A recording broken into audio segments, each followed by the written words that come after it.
simply defined as a systematic approach to planning, executing, monitoring, and closing a project lah.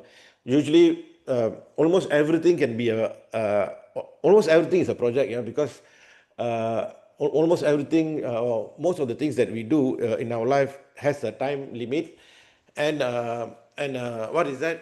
It needs executing and monitoring. It's only that we don't do it.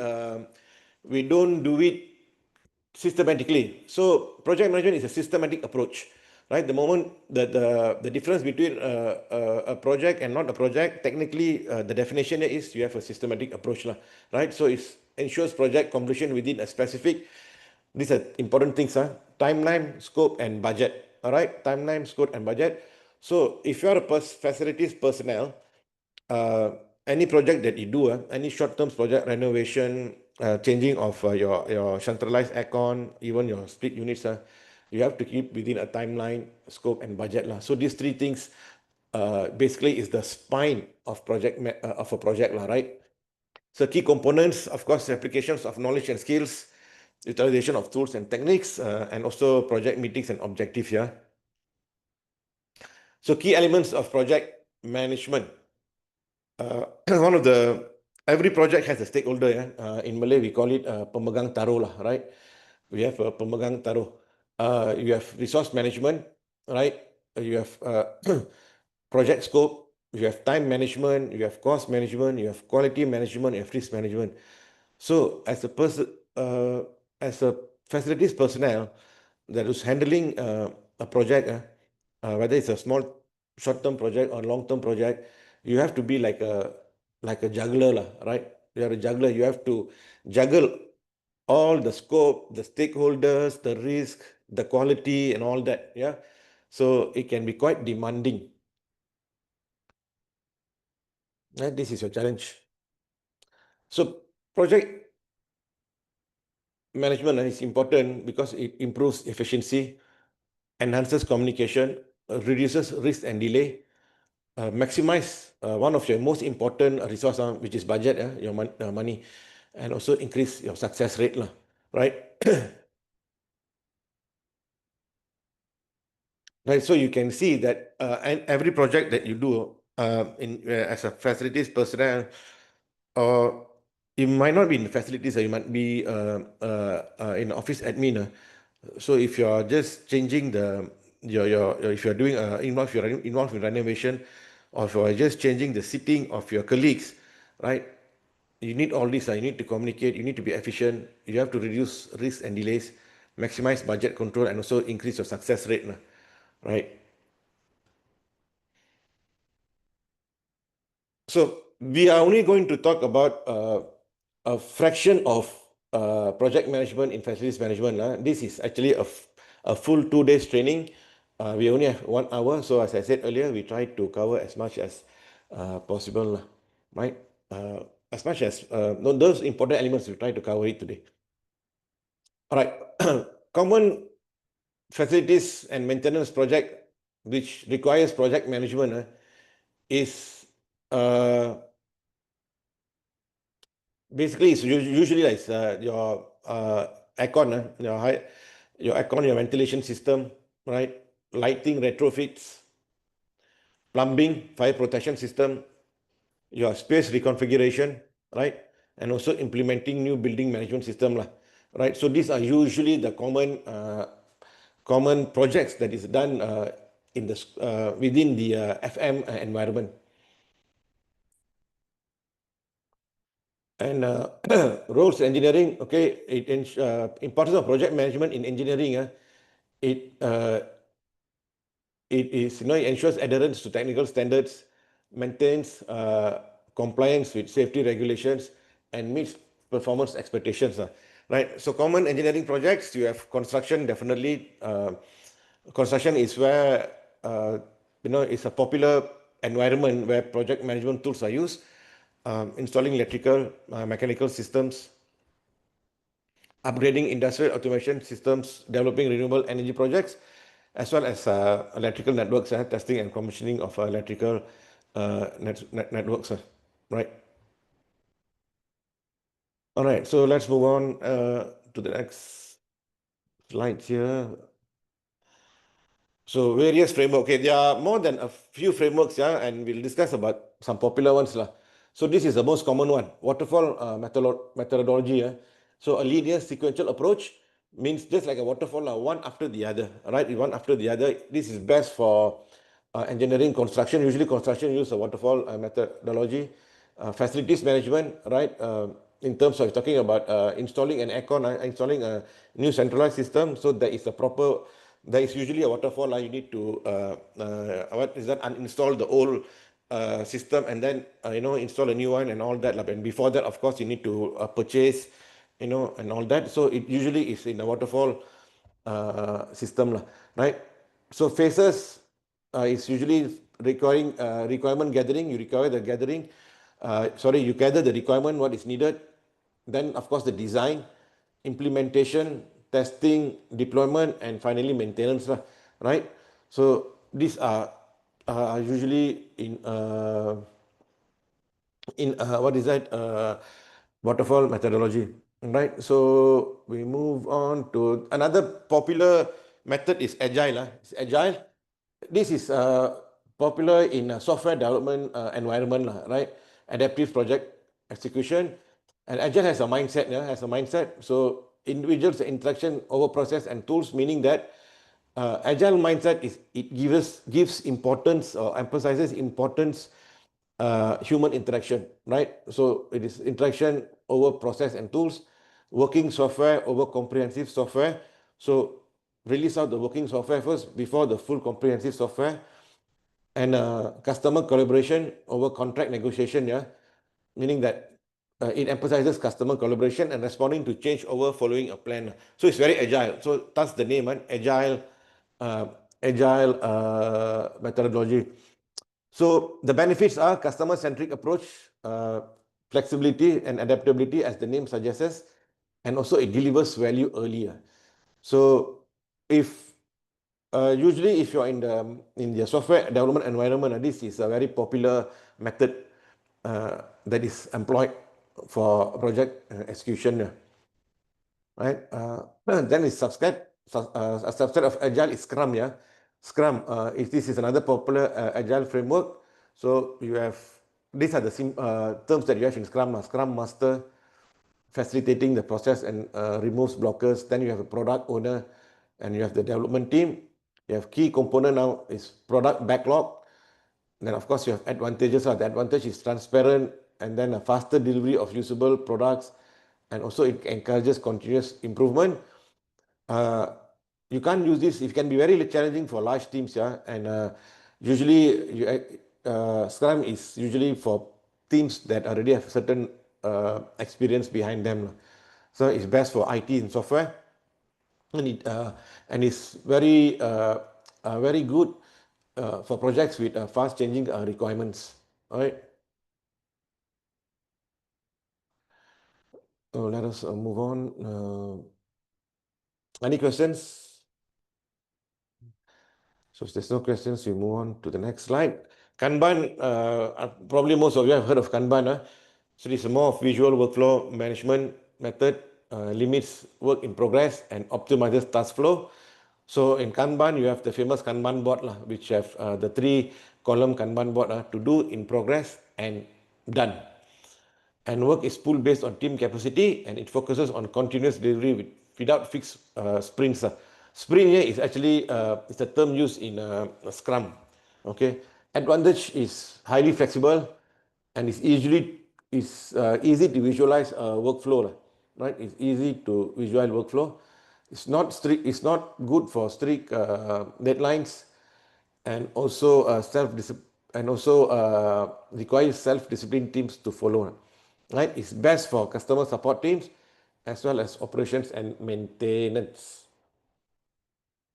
So how are we doing up to this point? Are we good? So if we are good, just type in G or yes, so that we can move on. G. All right, thank you. Okay, then there is a lean project management. Yeah, lean project management focuses on maximizing value. Value system is adapted across various industries. Yeah, identify value from customer perspective, eliminate non-value adding activities, and improve flow and efficiency. So you can see from the name itself, it's lean. It's lean project management. So it is, one of the main thing is to reduce wastage, right? It's to reduce wastage. So advantage is reduce waste, cost effective, and also continuous process improvement. Requires deep process analysis. One of the challenging things is that the amount of process analysis need to be done and can be challenging to implement in non-manufacturing environment. So this method is usually used for project in the manufacturing and supply chain plus logistics environment, right? So usually the most popular one is the waterfall methodology. I think almost all of facilities project comes under the first one, right? The waterfall method, right? Because and usually agile is for software, right? Agile for software. Because for facilities personnel, your maintenance work, your renovation work, your repair work, major, minor, it's all already defined, right? It's already defined, one after the other. It cannot be highly flexible because highly flexible means, nothing is defined. Usually, facilities projects are defined, thus the popular use of this waterfall method, right? Prince2 is this one was developed in the UK, so it's widely used for usually government-based projects, but not here, mostly in UK. So it is highly structured, works well for government and regulated industries, and this is where the project is well managed. Best for healthcare, government healthcare, finance industries, large-scale infrastructure, and compliance-heavy projects. So this is good for in that environment. All right.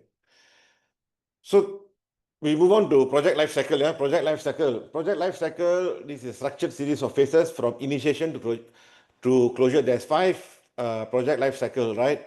So we need a project life cycle because it acts as a roadmap, ensures consistency, and provides organization plus maintains control at each stage. All right, let us move to the project cycles give us clarity, control, efficiency, and flexibility. And let us look at the five phases of project cycle. The first one being the initiation phase, right? First of all is the initiation phase. Project kickoff meeting. Of course, this is the first part. Gather team and client, get commitment to start the project. Then you have the project scope, cost, and resource. Identify project stakeholders, conduct proof of concept research and key steps, right? So this is the first stage and the most important stage, right? Where you get to define the project scope, the cost and resources, how much budget that is allocated, the resources that you have, right? And also this is where you identify the project stakeholders, the uh, people who have what is that, a stake in the project, right? Uh, Usually these people are financing or people who are going to approve your budget and your purchases later down during the project time, right? So this is a very important phase. Yeah. Usually if things goes wrong here, you can bet that everything below goes wrong, right? If this one upstream, this is the most top one. If this goes wrong, whatever below definitely goes going to be wrong, right? So it's very important that this phase, everything is well defined and well recorded. Yeah. So project kickoff, involve team, client, defining project scope, identifying project stakeholders, feasibility of delivering business case, right? And these are the key steps, right? You need to make a project charter, identify high-level scope deliverables, conduct a feasibility study, you have identify the stakeholders and ballpark level high cost, create a business case, right? The purpose of this one is to identify project goals, is to conduct need analysis, of course, stakeholders. This is where you get to develop a project charter, yeah, which include objective, scope, and constraints, and securing approvals and resources, right?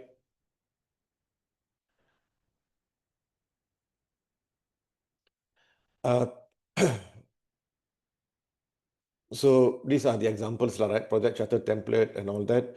We're not going to go into this today, yeah? Okay, the second phase is planning phase. right? Clearly outline what is included and excluded in the project, right? This is why you do your work breakdown structure, break the project into smaller manageable tasks. This is why you do your scheduling using tools like Gantt charts. This is why you do your resource planning, identifying materials, tools, and manpower. This is why you do your budgeting. You estimate your costs, allocate financial resources, and this is also where you do your risk management. So this is another important. This is what is that? The planning part of it lah. We have not gone to the project yet, but this is the planning part of it. Right? You have defining work and roadmap. You have answering key questions and evaluating project goals. So these are the things that is done in this stage. Right? You create a project management plan, financial plan, resource plan, quality plan. You create a risk plan. You create an acceptance plan. Create a communication plan. Create a procurement plan. So these are all basically where you plan the whole project and you visualize the project in your mind, and you get it what is that in you get it documented as well. So clearly define project inclusion, right? Divide project into smaller manageable tasks, scheduling, resource planning, identify, right? Just I said just now, the same thing here. So you have Gantt chart, you have work breakdown structure, you also have a risk register. Risk register is where you register all the risks that at that point of time that you can think of, right? This needs input from your team members, also from others, and also from your own experience, right? So you register all the risk here, and you have example in maintenance, planning step, tools, schedule, and repainting a warehouse, right? So these are okay. With all these phases involved, what would be suitable time frame for each of them? If one takes too long, the time frame depends on you, right? If you're going to start the project, example, yeah, you're going to start the project, and also depends on how big is the project and how important is the project. If this is right, okay, we can talk about a good example. The ECRL, the ECRL is a project. It's a major project, right? It's a major project. I believe the planning took about more than a year. Definitely more than a year, right? More than a year. The initiation part itself is more than 1 year, right? So it depends how big is your project. If your project is just going to do a renovation, just you want to install what is that? A new just say you want to install a new uh, aircon, split unit aircon, right? You don't need that much planning. You don't need that much planning. You probably already have it in your mind. In fact, you already know it already. You're going to purchase. You can talk to the supplier. The things comes in 2 days. Then you can schedule. So it's basically almost instantaneous planning. But if you're going to build, or you're going to totally replace the aircon, the centralized aircon, it will take some time. So how long it takes depends on your project scope, right? There is no hard and fast rules here. And also, I mean, don't do last minute planning, right? I hope I answered your question. Execution phase is the third phase. And this is where the project gets done itself, right? Cast a vision for success, enable team to deliver on it. It create tasks. You have a task briefing, client management, communication, purpose, key activities, and tools. All this takes place in execution phase, right? Introduction. Okay, you have transition to execution phase. You onboard the team, you briefing, performing work identified in plans, and this is why you lead team towards delivery, right? Manage briefings, meetings, and reviews. So this is where basically the proper work is done. So if it's just a one day project, right? Installing split unit, you're not going to. There's not going to be any meetings, right? It would be absurd that just to install one horsepower aircon, you go and call a meeting with the supplier, right? But if you're going to change the whole centralized aircon system, you're going to take probably more than 14 days, 14 working days, or 30 working days. You're going to have a proper meetings and all that. So this is where this comes in, right? So this is where the team leadership is important, right? create task, briefing, client management. These are the end users, lah, right? End users. So this is art by itself, lah. What is that? Managing end users, and also this your communication. Yeah. So assigning tasks and roles, coordinating resources and logistics. So this is a task of the project manager. Yeah, communicating with stakeholders, managing day-to-day activities. So this is the phase that the project manager have to make sure his handphone is always on, lah, right? It's always charged, and he is easily reachable, right? Uh, so installing, you know, light fixtures in one office and installing light fixtures in the whole building is two different scope. Yeah, the works are the same, but two different scope. One probably is uh, a day's work. The other one might be 6 months work, right? So you have to you need to have to categorize it properly, right? Ensuring safety protocols, tools, checklists.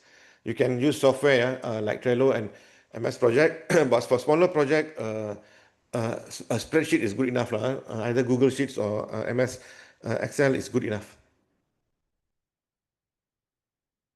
The fourth phase is monitoring and controlling.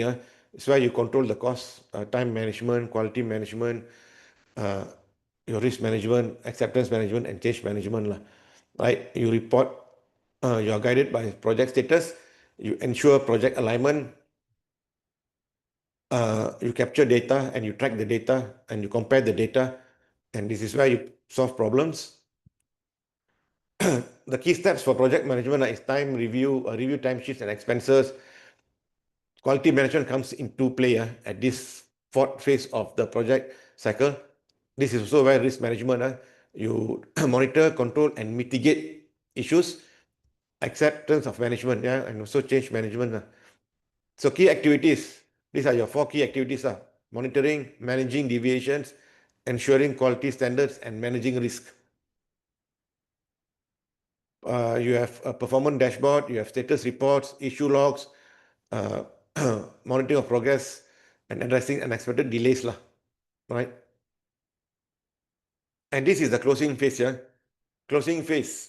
This is the final phase of it, lah. So it's no project is closed before going through this phase. So this phase we must go through this phase, right? Discuss strength and weakness, identify area for, this is a post-project review, lah.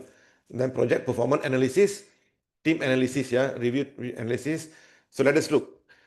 Project ramp down, hold a post-project review meeting, discuss strength and weakness, do a post-mortem, recognize and celebrate, right?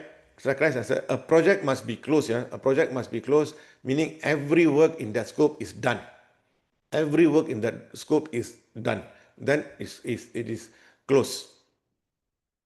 So key steps is, these are the key steps, right? Project performance analysis, team analysis, right? Project closure, completion of tasks to officially end the project. You need to end the project. So let us look at the purpose and key activities. So you need to complete all the deliverables, lah, right? The stakeholder have to accept, right? Meaning if you are changing the aircon system, right? The stakeholder here might be your your CEO or that managing director. So he has to accept that, right? The centralized system has been changed, all has to be delivered because he's one of the major stakeholders, right? There must be a final inspection and testing, and there must be one of the important things is documenting the lessons learned, right? You need to document so that it's useful for in the future, lah. And you need to close out contracts and also prepare for final project report. So all this is done at this what is that phase, right? The closing phase.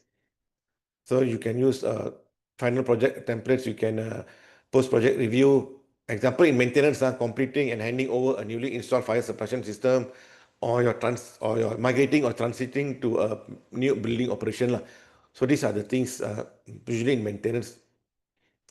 So this is let's review again: initiation, planning, execution, monitoring and control, plus project closure. So these are the 5 phases of project management cycle. So this graph here shows, right, defining your planning, your execution, and your closure, right? So you can see from here, your execution takes up most of the time, most of the time. And your planning is actually is from the beginning right up to the end, right? From beginning right up to the end. So this initiation or defining part is probably ends just before planning. Okay. This is a very important topic, stakeholder management. This is where you need to be good. You need to have soft skills, right? Stakeholder management. Because this is where you will face big egos. You will face people uh, who think they know everything and a lot of things like that, right? So this is where, because if you do not know how to manage your stakeholders, this is going to be a problem, right? And they can cause you a lot of problem, right? Especially in our Asian environment, sad to say. All right, this is our. All right. So purpose of stakeholder engagement combines information from stakeholder register, analysis and communication metrics. Not all stakeholders have the same importance. Some definitely going to be more important than the others, right? And you must know who are these people.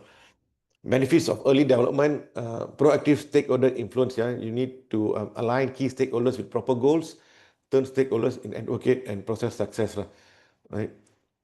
So let us look components of stakeholder. You need to have a stakeholder register, right?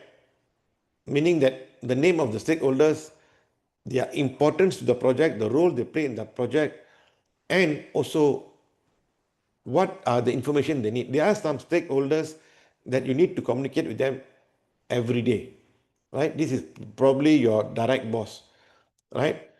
But there are also stakeholders who make the decision, but they do not need to, they don't have the time to look at you every day. But this is probably like CEOs and people at the higher end of the higher end of the management pyramid, right? So they will, you need to engage them, but not in a not in a, what is that, not in a daily basis. So you need to know, right? You need to have a framework established, right? Key project stakeholders, analyze stakeholders. You also need to have a proper strategy, have a proper strategy for this uh, management stakeholder management. So important of stakeholder management, align key stakeholders, turn stakeholders into advocates for success. So you want the stakeholders, those who have importance on the project, to be on your side, right? Uh, you also want them. You need so that you have a proactive influence with them, lah. So purpose is to create a focused strategy, identify the correct set of stakeholders, align stakeholders to project goals, build good personal and professional relationship. This is important, yeah. Prevents haphazard stakeholder engagement. These are the benefits. Focus efforts on the right stakeholders and ensure stakeholders work towards desired outcome. So what are the value? Value is useful in project with many stakeholders, help with stakeholder opinion when it's not aligned, right? So you need to have a proper strategy to engage with the stakeholders of the project. The end user is also a stakeholder. The end user is also a stakeholder. Any questions? We move on. If there are questions, we move on to approach. So stakeholder engagement approach, part of the broader project management plan. Stakeholder engagement process, how engagement process will be performed. So you need to have a approach. What are the roles and responsibilities of the project manager or the person in charge? And what are the tools for stakeholder engagement, right? So you need to have tools, whether you go to phone or email or meetings, right? Face-to-face meetings or video meeting. So you need to have you need to know the tools that you're going to engage. So some people like you to call them. Some people will be happy you just email them. Some people will need you to talk to them face to face. So you need to know who is who prefers what style, right? So that you don't go and offend your stakeholders, lah, right? All right, you need to have tools to assess the stakeholders' interests, evaluate stakeholders' attitudes, right? Determine stakeholders' power and influence, right? Not every stakeholder has the power to decide on the outcome of the project, on the budget of the project, and the scope of the project. So you need to know who's standing where, right? So identify the proper stakeholders and have a proper plan. So you need to have a register, yeah. Yeah, you need to have a stakeholder register. It's just a list of names, how to contact them, and the frequency you need to contact them, and when is the last time you contacted them. So you have all this uh, in a register, right? Include anyone who might influence the project outcome. Group stakeholders into, right? You need to group the stakeholders into logical categories. May include categories like sponsors, decision makers, team members, resource providers, end users, and all that. So usually internal stakeholders are top managers, project governors, project board members, department or functional managers, support personnel, accounting, quality, human resource, and your project team. External stakeholders can be contractors, vendors, regulation bodies, and service providers. These are also stakeholders here, right? So you have multiple group involved categorizing stakeholders into logical groups.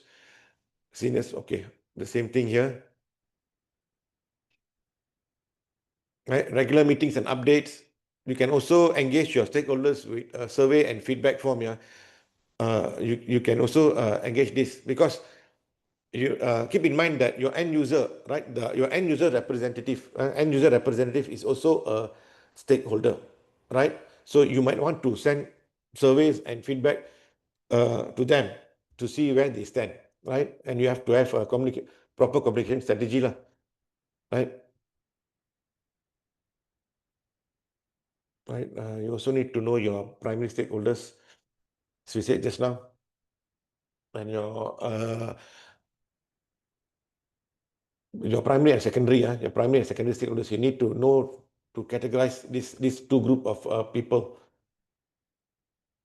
Okay, why you need to do this? You need to do this to assess decision power, control of resource, and critical knowledge. You also need to know the stakeholder preference for project success, right? Evaluate if stakeholder is indifferent to project outcome. So you need to know this, right? You need to know this, whether the stakeholders respond, or the stakeholders level of support to the project,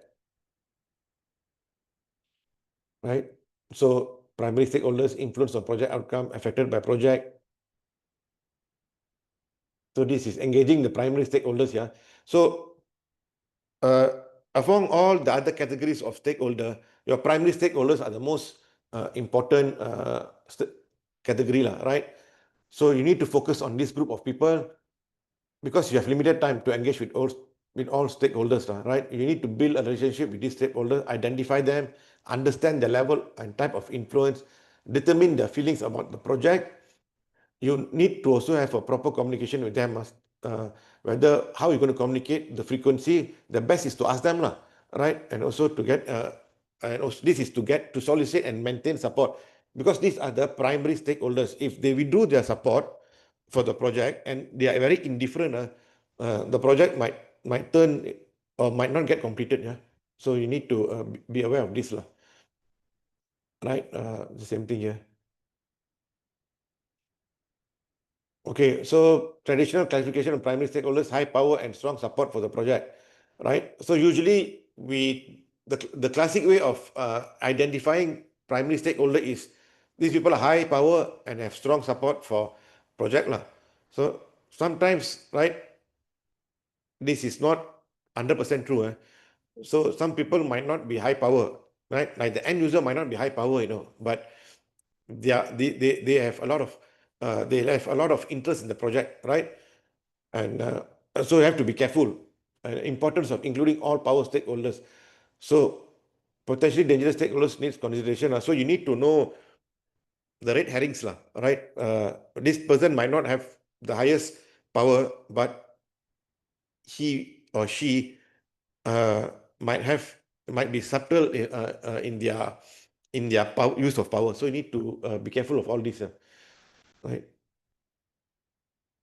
So understand the information, develop a strategy, and identifying the right stakeholders. So action plan, high power and negative alliance require significant engagement. So those with high power, you need significant engagement. Help in developing you need a power or support grid for stakeholder mapping. You need to have a map. You need to have a communication plan. Winning over neutralizing and non-advocates. You need to have all this. Right? So we talked about importance of stakeholder strategy. You need to also have a stakeholder engagement plan. Creation of stakeholder engagement plan, integration of larger project plan. Yeah. You need to integration into project plan and develop during the earlier stage of project creation. Creation timing can be during project initiation of project. So this is where are the times. You do it, you integrate, often part of a larger project plan, and covers all aspects of planning and project effectively. So this is a simple chart, showing this one, right?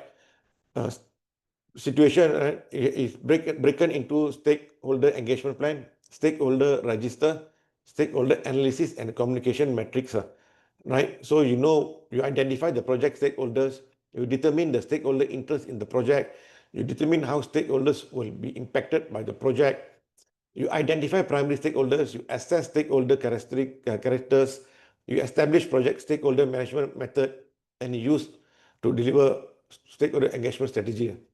So these are the stakeholder management, right?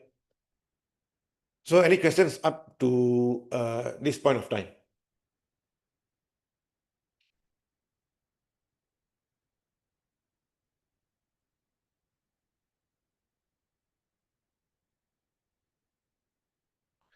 Do you have any questions?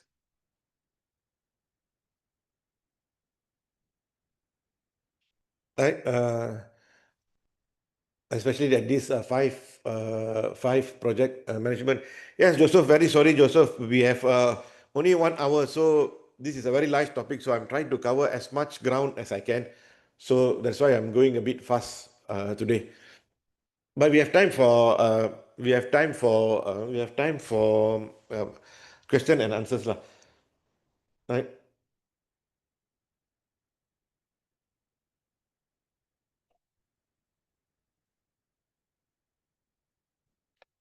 So any questions for this project initiation? So let us go back to here. Uh, this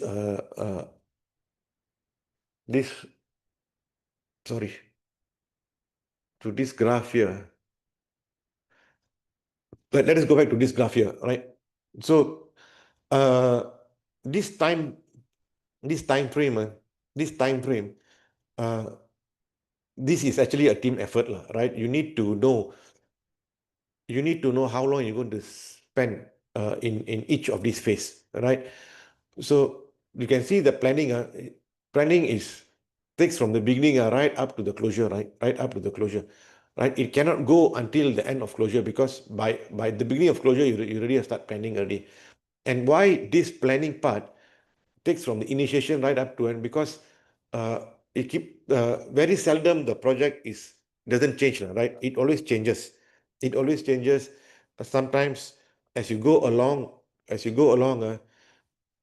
you probably need, especially renovation jobs, and you might come into obstacles, so you might need to change. So the planning is actually from the beginning right up, not to the very end, but at the beginning of the closure stage. And execution is the one that is you can start, you can start from the beginning to the end.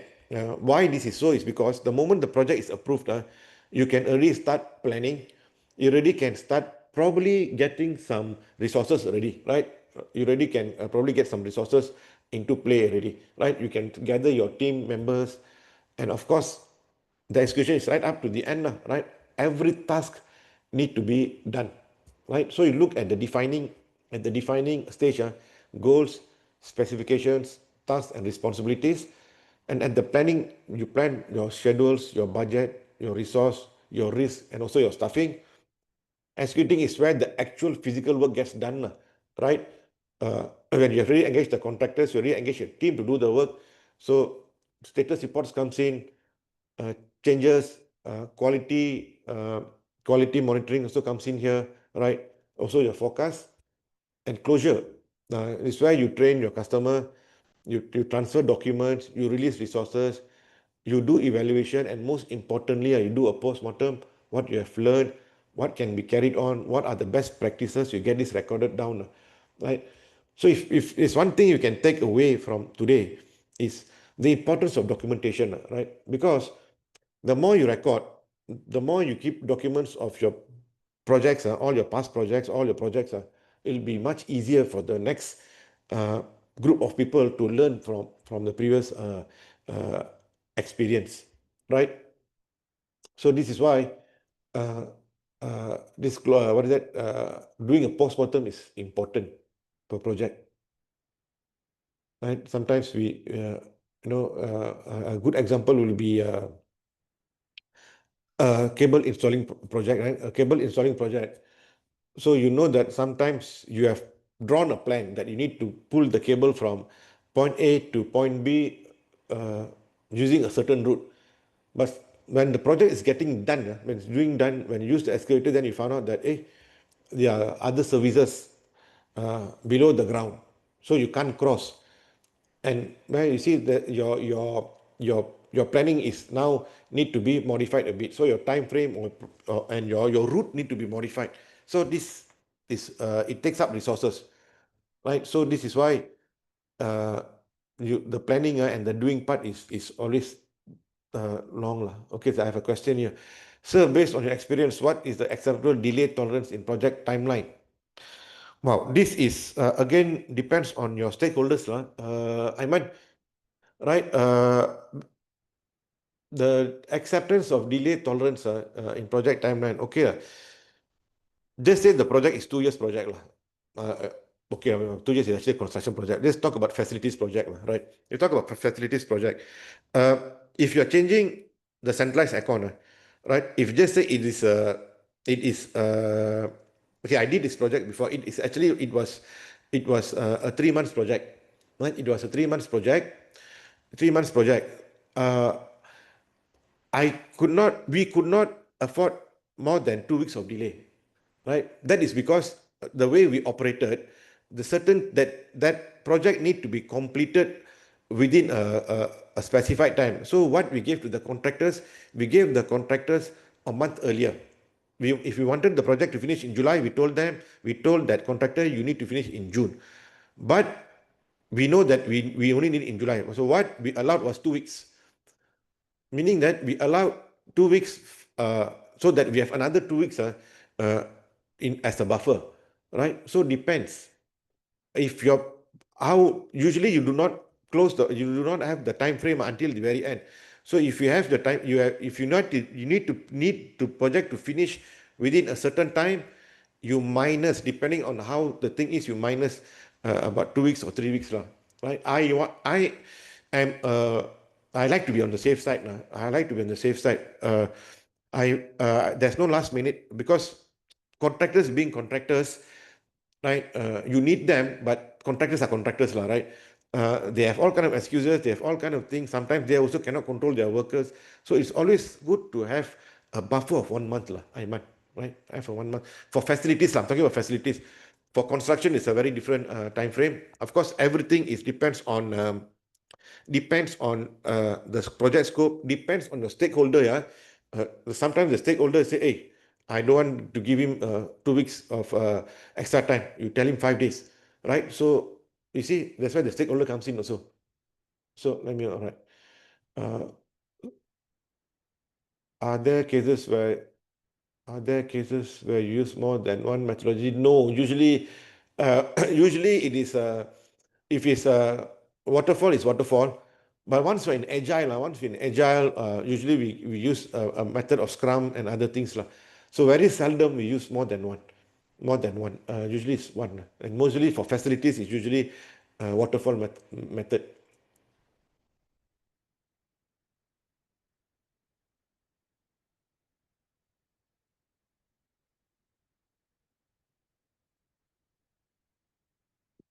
All right. Planning, lead, organize, control. All right.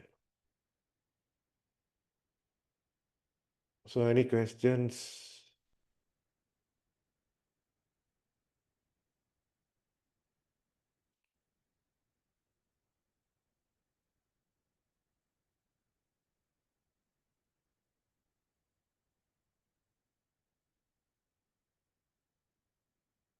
So we have about 10 more minutes of questions here. Let me go back.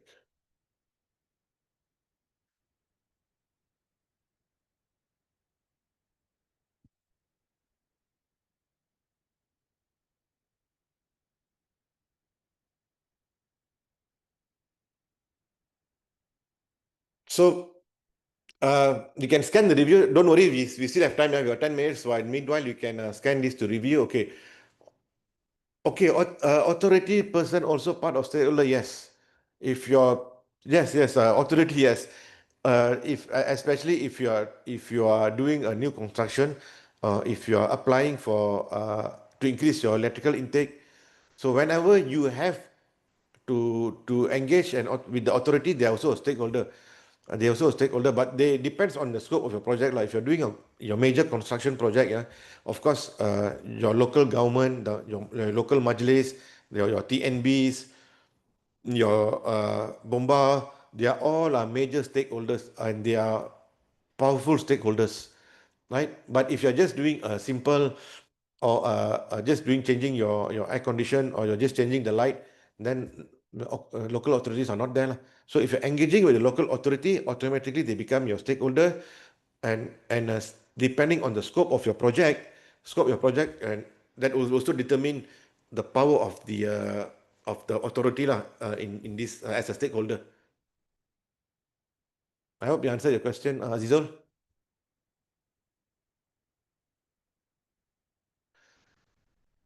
All right. So any more questions, guys? So you can scan to review, yeah? Scan to review, really helpful.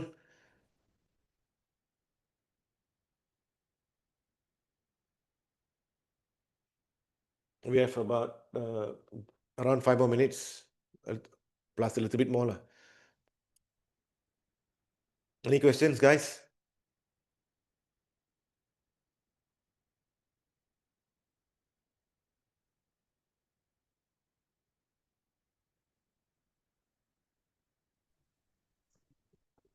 Hi, Majid. Can you hear me? Yes, can.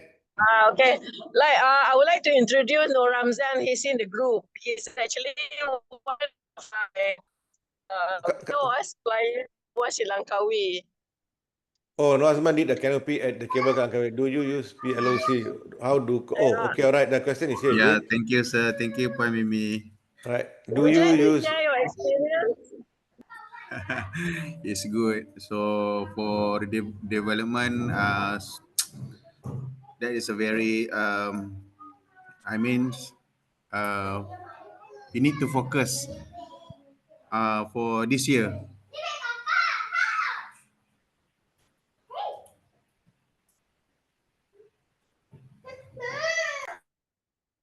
Yeah, Sorry, Nur I Ramzan. have a disturbing with my kids. Oh yeah. Esok raya kan. Yeah. So Okay. You were telling thank you that. so much. Thank you so much, sir. Thank you so much for Pak Mimi. Okay, all right. Yeah, that is an interesting project, yeah, canopy at the cable car at Langkawi. Do you use PLOC? I have personally not used a PLOC, planning, lead, organize, control. I have personally not used. Most of my experience is in a waterfall method lah.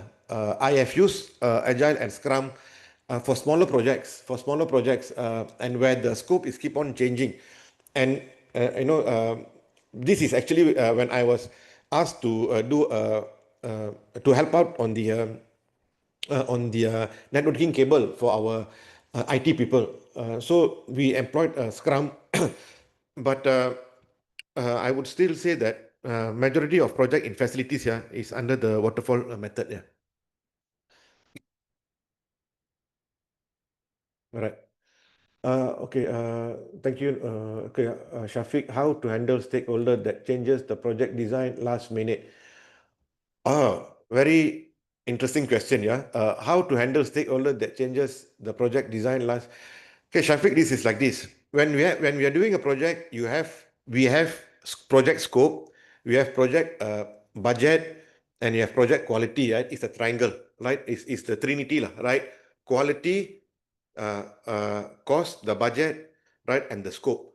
So if one changes, the other two need to change, right? The budget and time. Sorry, and budget, time, scope, right? Budget, time, scope. If the project scope change, then the budget changes and the time changes, right? And you also need to say, if the stakeholder, this need to be communicated clearly to the stakeholder, right? And you also must identify who is this stakeholder, right? If this is the primary stakeholder, the guy who's going to sign off everything, so we need to explain to him that, the trinity lah, time, scope, budget. One change, the other change. So if you're going to change if someone is going to change the project scope, so you have to know this term, scope creep. Scope creep is those things are not in the scope but creeping inside the project scope at the last minute. This scope creep you have to be careful of, right? This happens all the time, lah. This happens all the time. Sometimes these stakeholders they cannot see, they cannot imagine the drawing. They can't imagine from the drawing. So when it's 50%, 67%, suddenly they see the whole picture, right? And then they get a lot of beautiful image in their mind lah. And then they communicate they communicate that to us, and then they expect us to keep the budget and the time. But here you increase here the scope is increasing. So you need to tell them clearly, and if there's extra budget and extra time needed, you need to put it there lah. You need to tell them, okay, can be done. Basically, technically, everything can be done. Everything can be done. We have capability of sending men to space, so definitely anything on Earth we can do one, right? It needs time and money lah. Right? It basically needs time and money. So this needs to be communicated very clearly to the stakeholder. If they're okay with it, get them to sign off. Okay, now the scope has increased. Decrease is a different story. It's increased, so we need extra budget, we need extra time. Yes, thank you, sir. But in the project, it's like the VO is very, very. I can say it's a taboo in the project that you have VO suddenly, because with the client are needed the change, but the VO is coming up later, but the finance will not understand that. So that's the difficulty that usually I face during the project. Yeah, it happens lah, Shafiq, because uh, the VO is not a bad thing, right? We try to minimize the VO. Yeah. VO is just that there's no perfection because things change. You see, things will change, and then the engineer who designed, the architect who designed, or the project or the facilities manager who saw this in the beginning, might not have all the inputs in the first place. So that's why the VO is there, right? So as involved in the project, we need to explain. Finance people will never understand like that one. You just have to learn how to handle them. They will never understand as more. Okay. If it's minus, they'll understand. If a plus, they cannot understand. Yeah. It happens. So this is our challenge. That's why the stakeholder engagement need to be very good, right? Very good.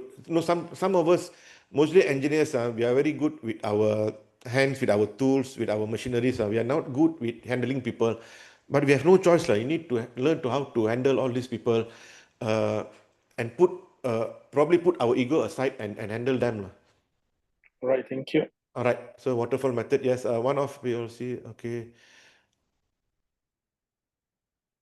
Okay. Yes. I'm interesting people. Yes. All right. So in the construction project maintenance, we have a question here. Should the hierarchy method of statement fall under the responsibility of the project manager, or can the project manager is the project manager can delegate this job to the admin person, right? And usually the hierarchy and method of statement is a teamwork, right? It's a teamwork. Everything where if it's under the project, everything is under the project manager's responsibility, right? If it's part of the project scope, if it's part of the project documentation, every single thing is under the responsibility, whether he or she do it personally or delegate to a third party or to another team member. It doesn't matter. The project manager still takes the responsibility. The project manager takes the responsibility of his or her team, right? So whether he or she doing the work by themselves, that is a different question, right? That depends on competency lah, right? But it is the responsibility, whether directly or indirectly. Yeah, Noraini, I hope I answered the questions. Okay. Okay, we have experience here 1 week of the tender maintenance project, 3 days of technical review. A lot of changes, discussion needs to be solid decision. Yes, these things happen lah. Uh, no Ramzan, it happens lah. Uh, that's why we need to be subtle. You know, sometimes people in the meeting talk just they can so that they can hear your voice lah. Right? They're in love with their voice so much. So in the meeting they talk. Sometimes whenever they open their mouth, they put us into trouble.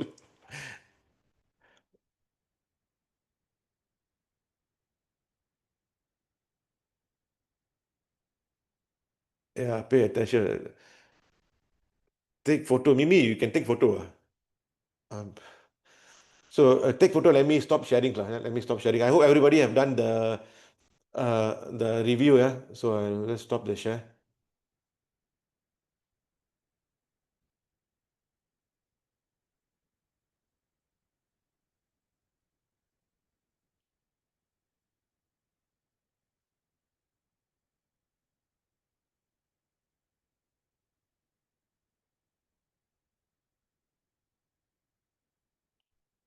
All right. So maybe oh, okay. Let me try this.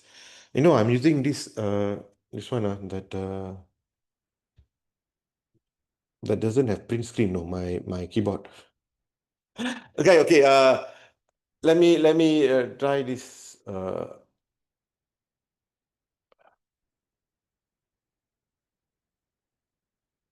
Let me stop recording first lah. All right.